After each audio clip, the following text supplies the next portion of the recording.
It was a crisp Monday morning, March 15th, at exactly 11:07 a.m., and the nation was glued to their TV screens for another episode of The Scott Reynolds Show. Known for his sharp tongue and polarizing opinions, Scott Reynolds had a reputation for crossing the line, but today, he was about to cross the wrong one. Sitting across from him, calm and collected, was a poised black businesswoman named Aaliyah Carter, CEO of Carter Creations, a luxury candle company that had grown from a humble Etsy shop to a multi-million-dollar brand in just 5 years. The air in the studio was thick. Scott had been poking and prodding at Aaliyah for nearly 10 minutes, trying to discredit her success. "So, Aaliyah," he sneered, his smirk practically dripping with condescension, "do you really think a candle business, of all things, deserves all this attention? Or do you think the media is just, giving you a pass?" The audience gasped. Aaliyah tilted her head slightly, her lips curling into a tight smile. "A pass?" she asked, her voice sweet but edged with steel. Scott leaned in, clearly relishing the chance to double down. "Oh, come on. We all know how this works. There's this push to support businesses like yours. Diversity and all that. I mean, do you really think people are buying your candles because they're the best? Or because it's trendy to support, how do I put this, underrepresented voices these days?" The crowd murmured uneasily, and the camera panned to Aaliyah. Her face remained composed, but her eyes burned with determination. The tension was unbearable. Scott leaned back in his chair, clearly enjoying what he thought was his gotcha moment. That was when Aaliyah delivered the clapback that would break the internet. She adjusted her blazer, leaned forward, and said with a smile so sharp it could cut glass, "Scott, you're absolutely right. There is a push to support businesses like mine. You know why? Because for centuries, businesses like yours have been the only ones allowed to thrive. And yet, here I am, outselling your sponsors without your pass. So, the real question is, if people only support my candles because of diversity, why does my company still outperform those who've had a 400-year head start?" Boom! The audience exploded into cheers. Scott's smirk froze on his face, his confidence visibly cracking. Aaliyah wasn't done, though. She raised her hand, quieting the audience. "And Scott," she continued, "let me help you understand something. Excellence doesn't need a pass. It just needs opportunity. So, thank you for proving exactly why conversations like these are still necessary." The room fell silent. Even the studio crew stopped what they were doing. Scott opened his mouth, clearly scrambling for a comeback, but no words came out. Meanwhile, Aaliyah sat back in her chair, serene as ever, and glanced at the camera like she knew this moment was about to go viral. Racist talk show host tries to humiliate black businesswoman. Her epic clapback goes viral. But this wasn't just a one-off mic drop moment. Oh no, this showdown was months in the making, and it was far from over. The world would soon find out how Aaliyah Carter got here, and why this moment was just the beginning of an even bigger reckoning. 2 months earlier, Aaliyah Carter wasn't new to the spotlight. Her success story had been featured in magazines, podcasts, and even a popular Netflix docuseries about self-made entrepreneurs. But with the fame came the critics, and none were louder or more obnoxious than Scott Reynolds. He'd taken a jab at her during one of his broadcasts, calling her brand overhyped and suggesting she was nothing more than a poster child for woke capitalism. Aaliyah's team had advised her to ignore him. "He's not worth your energy," her PR manager Lisa had said. But when Scott extended an invitation to appear on his show, Aaliyah made a bold decision. She accepted. "I want him to say it to my face," she told Lisa. "He thinks I'm some charity case? Let's see how he handles the truth." The weeks leading up to the interview were intense. Aaliyah prepared like a prize fighter, anticipating every possible attack Scott might launch. She brushed up on statistics, polished her talking points, and even hired a debate coach to help her stay sharp under pressure. Scott, meanwhile, seemed to think he was gearing up for an easy victory. In a promo clip for the episode, he smirked at the camera and said, "Next Monday, I'll be sitting down with Aaliyah Carter. Let's see if her success holds up under scrutiny." Little did he know, Aaliyah wasn't coming to his show to defend herself. She was coming to end the narrative that her success was anything less than earned. Back to the studio. The energy in the studio was still electric after Aaliyah's clapback. Scott tried to regain control, throwing out a weak rebuttal about free markets and meritocracy, but his words rang hollow. Aaliyah responded with grace, dismantling his points one by one, all while keeping her composure. The audience was firmly on her side now, erupting into cheers and applause after nearly every statement she made. By the end of the segment, Scott was visibly flustered. When the cameras finally cut to commercial, he stormed off the set without another word. Aaliyah, meanwhile, stayed behind to take pictures with fans and sign autographs. But the real storm was just beginning. The first clip from the interview hit social media before Aaliyah even left the building. Within hours, the hashtag Aaliyah Carter Clapback was trending on Twitter. News outlets picked up the story, and by the next morning, the full interview had racked up millions of views on YouTube. Aaliyah thought she was prepared for the fallout. She wasn't. By Tuesday morning, the video of Aaliyah's clapback had become a cultural phenomenon. Everywhere you looked, Twitter, Instagram, TikTok, people were sharing the clip. The comments ranged from admiration to outrage, with users either praising Aaliyah for her poise or ripping Scott Reynolds apart for his obvious bias. Memes flooded the internet, with one of the most popular being a photoshopped image of Aaliyah holding a giant microphone above a defeated Scott captioned, "When you drop the mic, but it lands on your opponent." But not everyone was laughing. At exactly 9 a.m., Scott's producer called an emergency meeting. The Scott Reynolds Show was in crisis mode. Sponsors were pulling out left and right. One of the show's biggest advertisers, a popular energy drink brand, tweeted, "We stand with Aaliyah Carter and will no longer support platforms that promote divisive and discriminatory rhetoric." By noon, two more major sponsors had followed suit. Scott, however, refused to back down. "This is all ridiculous," he yelled in the meeting, pacing like a caged animal. "I was asking legitimate questions. If people can't handle the truth, that's their problem, not mine." His producer, Karen, was having none of it. "Scott, this isn't about the truth. This is about you making a complete fool of yourself on national television. People are furious. They're calling for your resignation." Scott's face turned beet red. "Resignation? Over some candles?" he sputtered. But this wasn't just about candles anymore. This was about years of Scott's thinly veiled racism finally catching up to him. Meanwhile, across town, Aaliyah Carter was in her office at Carter Creations, trying to process the whirlwind her life had become in less than 24 hours. Her phone buzzed constantly with notifications, offers for interviews, partnership deals, and even messages from celebrities who wanted to collaborate with her brand. "Oprah just DM'd you," said Lisa, her PR manager, holding up her phone. "She says she's been using your lavender eucalyptus candle for months." Aaliyah laughed, but her face quickly turned serious. "This is all great, but I don't want this moment to just be about me. People are angry for a reason. They're tired of being dismissed, disrespected, and told their success isn't valid. If I'm going to be at the center of this, I need to make it count." Lisa nodded. "We could release a statement, something that reinforces your brand's mission while addressing the bigger issue." Aaliyah shook her head. "No, statements are fine, but actions speak louder. I want to do something tangible. Let's set up a grant for Black entrepreneurs. Something big.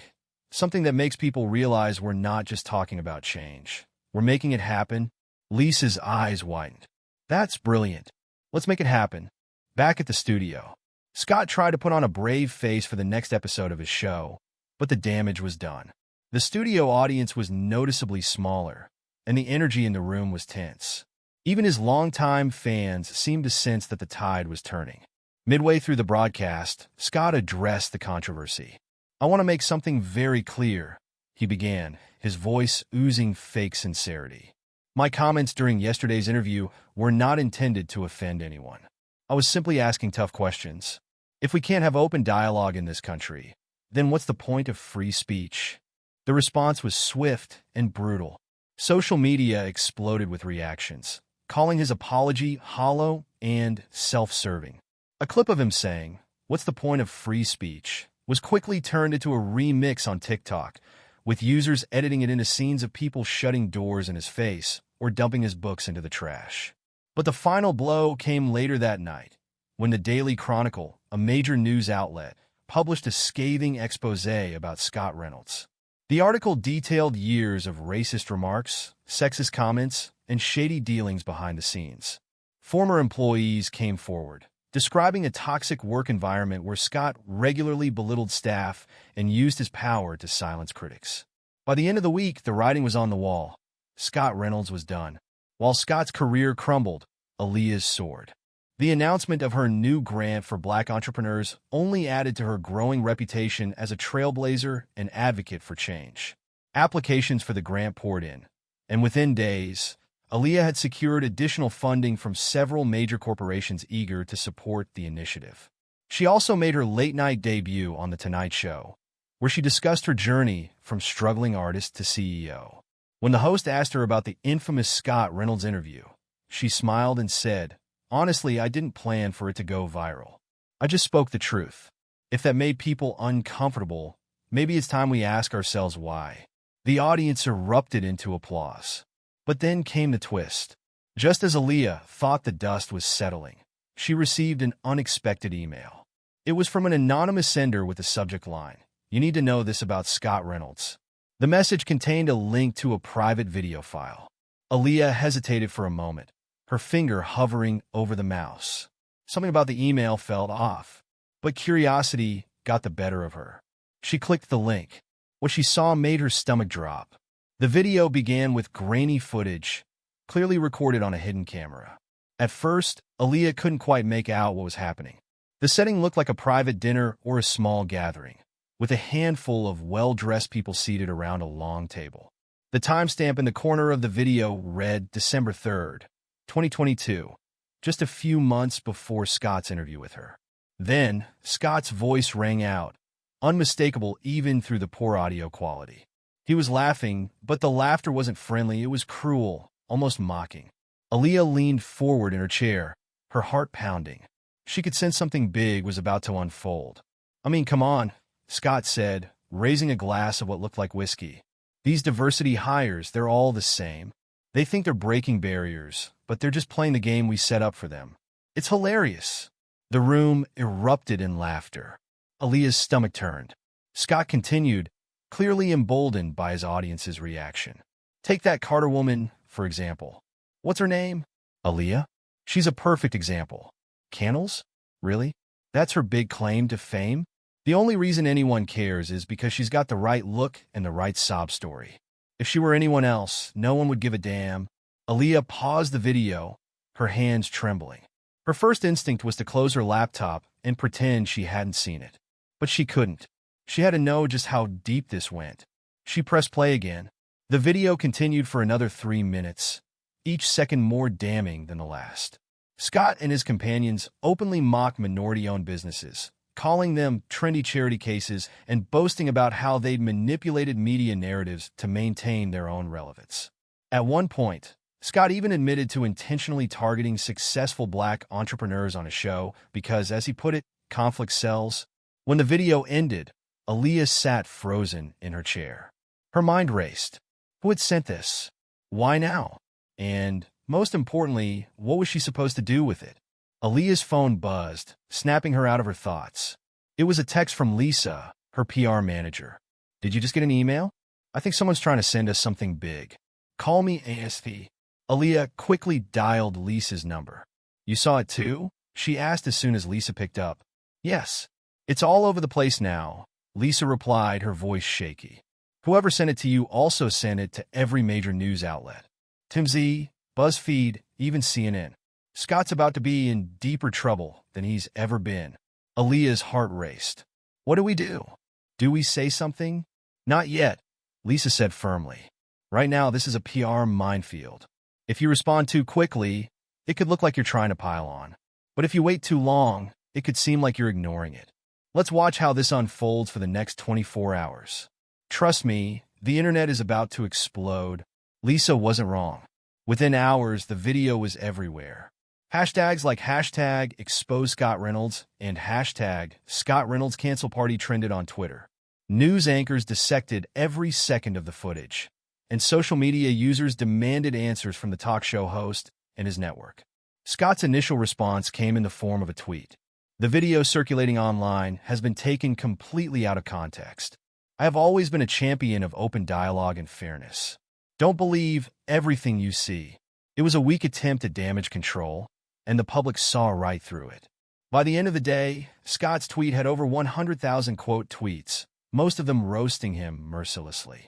While the world was busy tearing Scott apart, Aaliyah took a step back to think. She knew she could easily add fuel to the fire, but that wasn't her style. Instead, she decided to focus on something bigger, turning this moment into an opportunity for change. The next morning, she held a press conference at Carter Creations headquarters. The room was packed with reporters, cameras flashing as she stepped up to the podium. Aaliyah took a deep breath and began. "I've seen the video," she said, her voice steady. "And like many of you, I'm disgusted. But I'm not surprised. What you saw in that footage is what so many of us have dealt with for years: dismissal, disrespect, and the constant underestimation of our value. This isn't just about me. It's about every marginalized entrepreneur who has ever been told they're not enough." The room was silent, hanging on her every word. "Scott Reynolds doesn't deserve my energy or my time," she continued. "But you know who does? The next generation of entrepreneurs who are going to change the world, just like I set out to do. That's why I'm doubling the funding for the Carter Creations grant, effective immediately."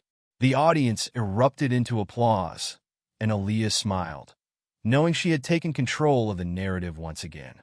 Back at the Scott Reynolds show, things were falling apart faster than anyone could have imagined. The network released a statement announcing that Scott had been suspended indefinitely while they conducted an internal review. Behind the scenes, executives were scrambling to distance themselves from the scandal, but it was clear that Scott's career was hanging by a thread. Then, another bombshell dropped. The anonymous sender struck again, this time releasing a second video. In it, Scott was seen directly instructing his producers to edit interviews in ways that made his guests look bad, especially if they were women or people of color. The backlash was swift and unforgiving. Within hours, Scott Reynolds was officially fired from his show. That night, Aaliyah received another email from the mysterious sender. This time, it was a simple message. "There's more where that came from, and you're the reason I'm doing this. Let's talk." Aaliyah stared at the screen, her heart pounding. Who was this person? And what else did they know? Aaliyah couldn't sleep. The cryptic email from the anonymous sender kept replaying in her mind like a looped recording. "There's more where that came from, and you're the reason I'm doing this. Let's talk." The words carried weight, almost as if the person behind them had a personal stake in exposing Scott. But why? And why involve her? By 2 a.m., Aaliyah gave up on sleep and decided to respond. She kept her message short and cautious. "I received your message. Who are you? And what do you want? I'm listening." She hit send and sat back, staring at the screen. She didn't expect an immediate response, but less than 10 minutes later, her inbox pinged. The sender replied with a single line. "Meet me tomorrow at Solstice Cafe. 10 a.m., booth in the back." The next morning, Aaliyah arrived at the cafe, her nerves on edge. Lisa had begged her to bring security, but Aaliyah wanted to handle this on her own. Whoever this person was, they clearly had access to damning information about Scott, and she needed to find out why they were dragging her into it. She scanned the cafe and spotted a figure seated in the far corner booth. It was a woman, mid-40s, with short cropped hair and a weathered face that spoke of years of hard work or hardship. She wore a black jacket and sunglasses, even though they were inside. Aaliyah hesitated for a moment, then approached. "Are you the one who emailed me?" The woman nodded, motioning for her to sit. "I'm glad you came. I wasn't sure you would." Aaliyah slid into the booth, keeping her distance but leaning forward slightly. "You've got my attention. Now tell me who you are." The woman removed her sunglasses, revealing tired but sharp eyes. "My name's Elena. I used to be a producer on the Scott Reynolds show." Over the next 30 minutes, Elena detailed her harrowing experience working with Scott. She had been a producer on his show for nearly a decade, but the last few years had been unbearable. According to Elena, Scott's behavior had grown increasingly toxic, and his racist, sexist remarks behind the scenes were far worse than anything he'd ever said on air. "He's a monster," Elena said, her voice trembling slightly. He thrives on tearing people down, especially people like you. When you agreed to do the show, he had a whole plan to humiliate you. He called it good TV. She shook her head in disgust. That's when I knew I couldn't stay silent anymore. Aaliyah felt a chill run down her spine. So, the videos, you recorded them? Elena nodded. I started documenting everything about 2 years ago. At first, I wasn't sure what I was going to do with it. I just knew I needed proof of what he was really like. But after your interview, she paused, her eyes meeting Aaliyah's. You inspired me. Watching you stand up to him. So calm and collected, I thought, maybe it's time. Aaliyah was stunned. But why send them to me? Why not go straight to the press? Because I knew you'd handle it with grace, Elena said simply. I've seen how you carry yourself. You don't just fight back, you uplift. I wanted this to be more than just tearing Scott down. I wanted it to mean something. Elena wasn't done. There's one more thing you need to know, she said, her voice dropping to a whisper. Scott isn't just a racist loudmouth. He's been involved in some shady deals, bribes, kickbacks, even laundering money through his sponsors. That's why I reached out to you. If we play this right, we can expose everything. Aaliyah's eyes widened.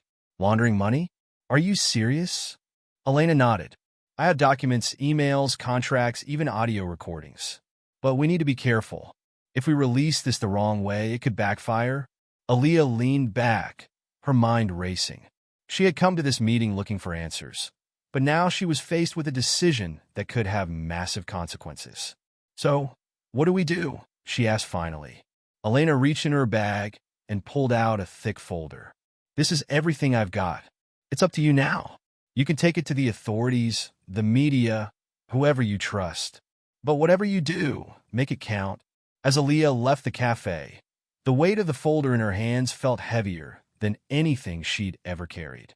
She knew this wasn't just about Scott anymore. This was about exposing a system that had allowed someone like him to thrive for so long. But the risks were enormous. What if the documents weren't enough? What if Scott had connections that could shield him from the fallout? And what if dragging this out only made things worse for her? That night, Aaliyah sat in her living room, staring at the folder on the coffee table. Lisa sat across from her, a mixture of excitement and concern on her face. This could change everything, Lisa said, but it could also put a target on your back. Are you sure you're ready for that? Aaliyah didn't respond right away. She was too busy weighing her options. Finally, she looked up, determination shining in her eyes. If I don't do this, who will? The next morning, Aaliyah made her first move. She sent one of the less incriminating emails from the folder to a trusted journalist at the Chronicle, accompanied by an anonymous tip. Within hours, the journalist published an article with the headline, Scott Reynolds Scandal Deepens. Evidence of fraud and corruption surfaces. The internet exploded once again, and Scott's team went into full panic mode. But this was just the beginning. That night, Aaliyah received a chilling text from an unknown number. You're making a big mistake. Stop while you still can. The text message lingered in Aaliyah's mind like a bad dream. She stared at her phone, the words, you're making a big mistake. Stop while you still can, glowing on the screen. Aaliyah wasn't one to scare easily, but this felt different. It was a direct warning, and it meant whoever was behind it knew she had the documents. She quickly forwarded the message to Lisa with a simple note. We need to talk. The article from the Chronicle had sent shockwaves through the media. Overnight, Scott Reynolds became the face of corporate corruption. Networks and sponsors rushed to distance themselves even further. Investigative reporters began digging deeper, and more of Scott's dirty laundry started surfacing. Meanwhile, Aaliyah's role in exposing the scandal was still unknown to the public. She and Lisa had agreed to keep her involvement anonymous for now, but the stress was mounting. Lisa arrived at Aaliyah's apartment later that night, carrying a folder of her own. We got a problem, she said, placing it on the coffee table. I did some digging on that text you got. The number is untraceable. Whoever sent it knows what they're doing. Aaliyah frowned. Do you think it's Scott? Maybe, Lisa said, but her tone suggested otherwise. Or it could be someone tied to him, someone with a lot to lose if the truth comes out. Aaliyah's stomach twisted. She thought about the folder Elena had given her, now tucked away in her home safe. What if we're poking at something bigger than just Scott? Lisa hesitated before replying. Then we need to be even smarter about how we handle this. Despite the warning, Aaliyah wasn't about to back down. The next day, she released a second batch of evidence through the Chronicle. This time, it included damning audio clips of Scott discussing underhanded deals with sponsors, blatantly bragging about how he manipulated his audience to boost ratings. The headline read, "Leaked audio reveals Scott Reynolds' network ties to corruption scandal." The public response was immediate and unforgiving. The hashtag Reynolds exposed trended for days, and late-night comedians had a field day mocking him. One viral tweet read, "Scott Reynolds lied, cheated, and scammed, and still thought he could shade Aaliyah Carter. Sit down, sir." But not everyone was laughing. That night, as Aaliyah worked late in her office, her phone buzzed with a new text. This time, it was a photo. Her building, taken from the street, with the caption, "Last warning." Aaliyah froze, the blood draining from her face. She immediately called Lisa. "I just got another message. They know where I live." Lisa's voice was tense. "Pack a bag. I'm sending a car to get you. You're staying at my place tonight." Aaliyah hesitated. "But—" "No buts," Lisa interrupted. "If they know where you live, you're not safe there." 15 minutes later, Aaliyah was riding in the back of a black SUV, clutching her bag and scanning the streets nervously. She couldn't help but feel like she was being watched. When she arrived at Lisa's house, they locked the doors and drew the curtains. Lisa handed Aaliyah a glass of wine. "We're going to figure this out," she said, though her voice betrayed her own fear. "But first, you need to breathe." The next morning, Lisa's phone buzzed with an unexpected call. It was Elena, the former producer.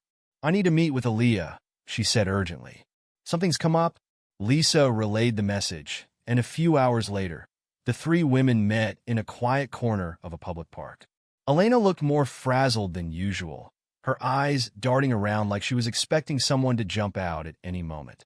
"They know about me," Elena said as soon as she sat down. "Someone's been following me for days. I think they're trying to scare me into staying quiet." Aaliyah felt a lump form in her throat.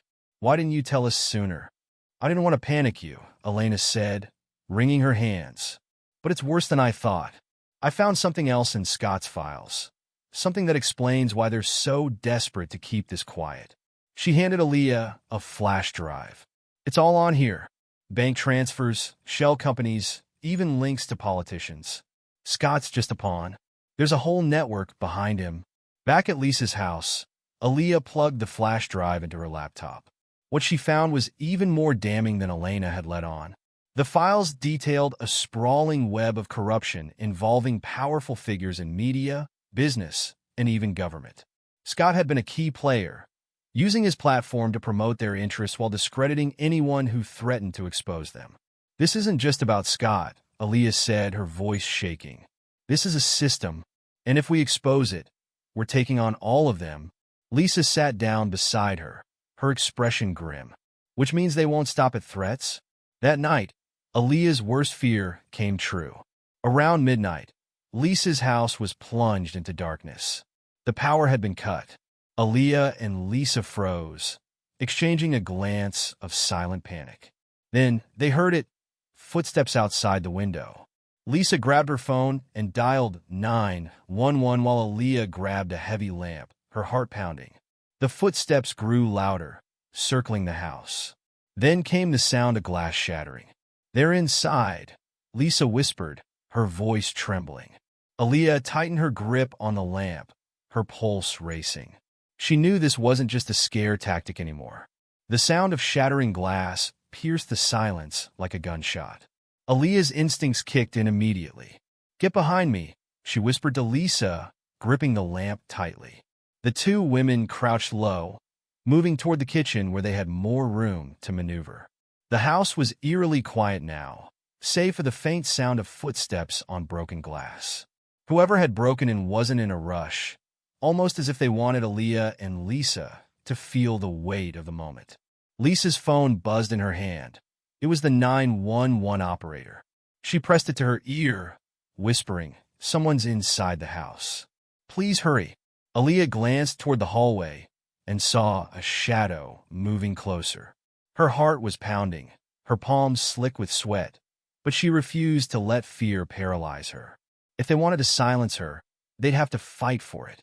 As the shadow grew larger, Aaliyah raised the lamp, preparing to strike.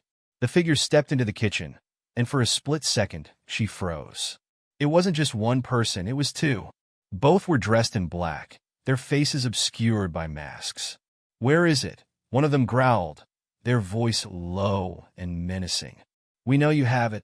Aaliyah's mind raced. "They're here for the flash drive." "Whatever you're looking for," Aaliyah said, her voice steady despite the fear coursing through her. "You're not going to find it here." The second intruder stepped forward. "Don't play games. Hand it over, or this gets ugly." Before Aaliyah could respond, sirens wailed in the distance, growing louder with each passing second. The intruders exchanged a glance, their bravado faltering. "This isn't over," the first one snarled, backing toward the shattered window. Within moments, they were gone, disappearing into the night as the police arrived. Lisa and Aaliyah collapsed onto the floor, their adrenaline finally giving way to exhaustion. "They knew exactly what they were looking for," Aaliyah said, her voice shaking. "This isn't just about Scott. They're part of something bigger." The police swept the house, taking statements from Aaliyah and Lisa, but it was clear they didn't fully grasp the gravity of the situation. "We'll increase patrols in the area," one officer said, "but you might want to stay somewhere else for a while." After the police left, Aaliyah and Lisa sat in the living room, surrounded by the remnants of shattered glass. "We can't stay reactive," Aaliyah said finally. "If we wait for them to make the next move, we'll lose." Lisa nodded. "But what's the plan? You can't take them on alone." "I won't be alone," Aaliyah said, her resolve hardening. "We need allies. Journalists, lawyers, activists. Anyone who's willing to help us expose this." The next day, Aaliyah and Lisa began reaching out to their network. The first to respond was the journalist from the Chronicle, who agreed to help coordinate the release of the most damning evidence. Then came a group of whistleblower advocates who offered legal protection and advice on how to handle the fallout. By the end of the week, Aaliyah had assembled a coalition of supporters, all committed to bringing down the corrupt network behind Scott Reynolds. The plan was bold: a full-scale media blitz, timed to coincide with the release of the documents Elena had uncovered. They would expose not just Scott, but the entire web of corruption he was a part of. On the morning of the expose, the internet erupted. The headline on the Chronicle's front page read, "Unmasking the Network. Corruption Scandal Rocks Media, Business, and Politics." The article laid out the full scope of the conspiracy, complete with emails, bank records, and audio recordings. Names were named. Careers ended in an instant. Scott Reynolds, now fully disgraced, went into hiding.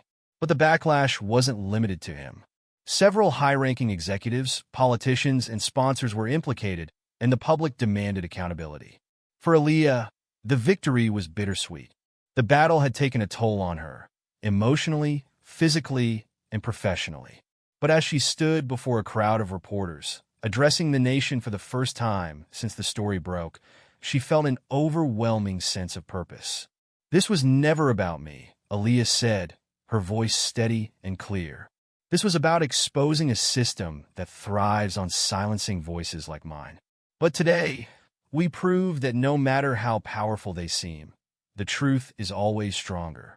The crowd erupted into applause, and for the first time in weeks, Aaliyah allowed herself to smile. She had fought back, not just for herself, but for everyone who had ever been underestimated, dismissed, or silenced. As she stepped away from the podium, Lisa approached her with a knowing look. "You did it," she said softly.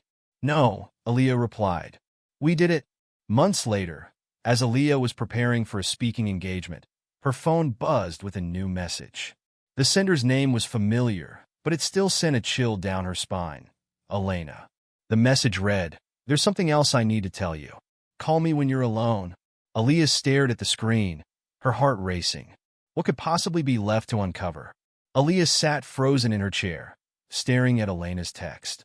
The words, "There's something else I need to tell you. Call me when you're alone," felt like the beginning of another storm. She thought the fight was over.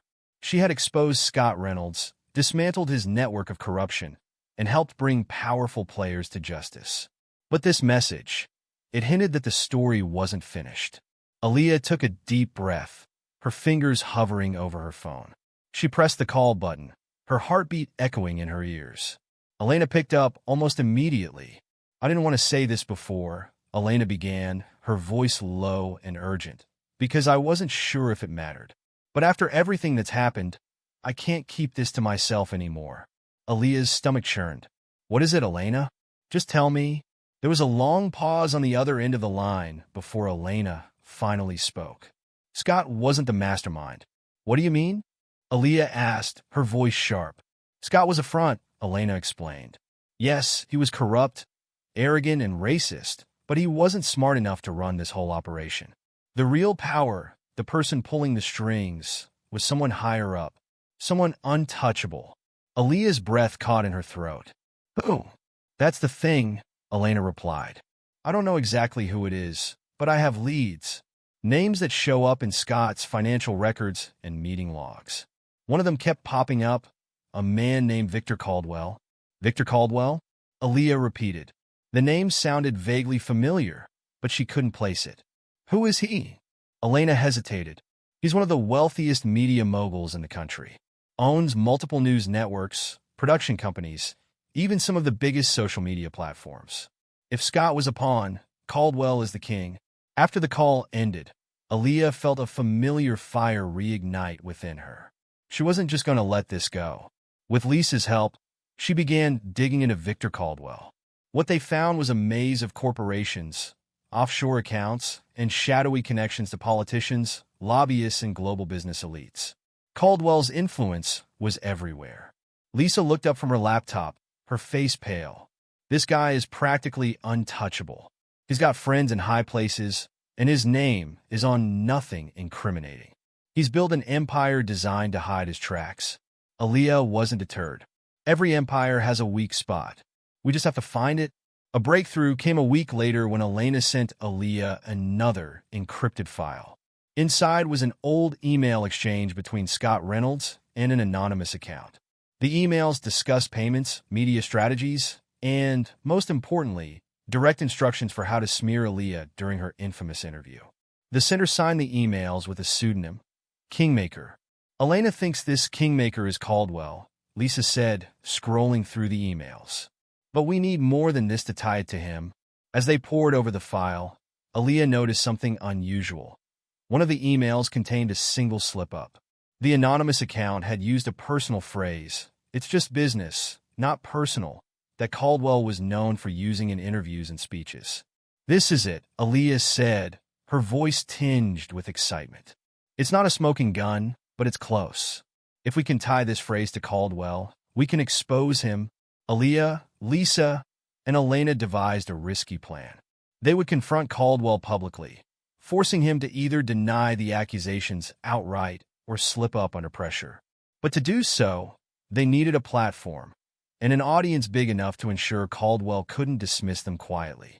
Aaliyah reached out to the journalist from the Chronicle, who agreed to host a live televised interview where Aaliyah would present her evidence. The goal was to corner Caldwell, baiting him into revealing his involvement.